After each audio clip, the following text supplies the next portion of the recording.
గత ప్రభుత్వంలో యాదాద్రి భద్రాద్రి పవర్ ప్లాంట్ల నిర్మాణంలో జరిగిన అవకతవకల విచారణపై జస్టిస్ ఎల్ నరసింహారెడ్డి కమిషన్ బహిరంగ ప్రకటన విడుదల చేసింది. ఛత్తీస్గఢ్తో జరిగిన విద్యుత్ ఒప్పందాలపై దర్యాప్తు వేగంగా జరుగుతోంది. ఈ ఒప్పందాలపై ఏవైనా ఫిర్యాదులుంటే 10 రోజుల్లోగా తెలపాలని కమిషన్ సూచించింది.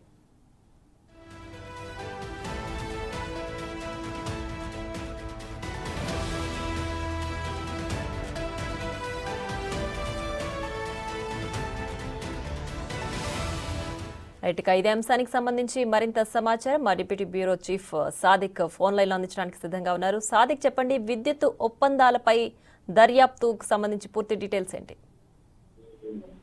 ప్రియా, గత ప్రభుత్వంలో థర్మల్ పవర్ అంటే యాదాద్రి భద్రాద్రితో పాటుగా ఛత్తీస్గఢ్ నుంచి కూడా సంబంధించినటువంటి విద్యుత్ కొనుగోలుపై జరిగిన అవకతవకలపై వేసినటువంటి ఎల్ నరసింహారెడ్డి కమిషన్ తన దర్యాప్తును మరింత వేగవంతం చేసింది. గత ప్రభుత్వంలో యాదాద్రి థర్మల్ పవర్ తో పాటుగా భద్రాద్రి థర్మల్ ప్రాజెక్టులకు సంబంధించిన విషయాల్లో గత ప్రభుత్వం చాలా వరకు ప్రభుత్వ ధనాన్ని దుర్వినియోగపరిచింది. అంతేకాకుండా ఛత్తీస్గఢ్ విద్యుత్ ఒప్పందాలు చేసినటువంటి అంశాలను పూర్తి స్థాయిలో తీసుకురాచేందుకు బయట తీసుకొచ్చే లక్ష్యంగా రేవంత్ రెడ్డి సర్కారు ఎల్ నరసింహారెడ్డి కమిషన్ ఏర్పాటు చేసింది.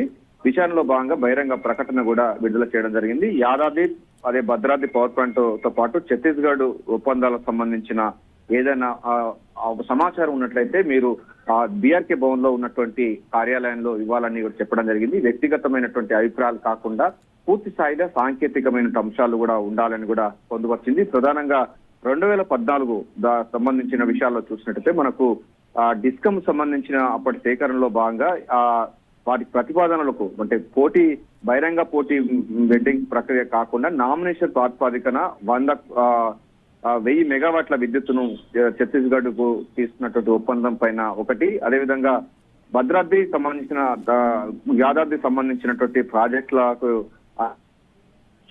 సూపర్ సంబంధించినటువంటి టెక్నాలజీ కాకుండా సెమీ సంబంధించినటువంటి టెక్నాలజీ తీసుకోవడానికి ఆస్కారం ఎందుకు వచ్చిందన్న పైన కూడా ఈ యొక్క కమిషన్ అయితే దర్యాప్తు చేస్తోంది.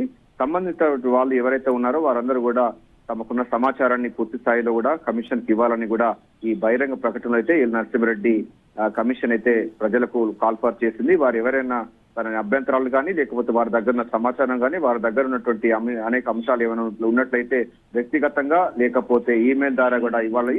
10 రోజుల్లోగా ఈ యొక్క పూర్తి సమాచారం ఇవ్వాలని అయితే ఎల్ నరసింహారెడ్డి కమిషన్ అయితే కాల్ఫర్ చేసింది. సో బహిరంగ ప్రకటన చేయడం అంటే విచారణలో భాగంగా బహిరంగ ప్రకటన చేస్తుంది. ఇప్పటికే ఎల్ నరసింహారెడ్డి దర్యాప్తు ముమ్మరు చేస్తున్న దర్యాప్తులో ప్రజల అభిప్రాయ సేకరణలో భాగంగా ఈ యొక్క బహిరంగ ప్రకటన చేసింది.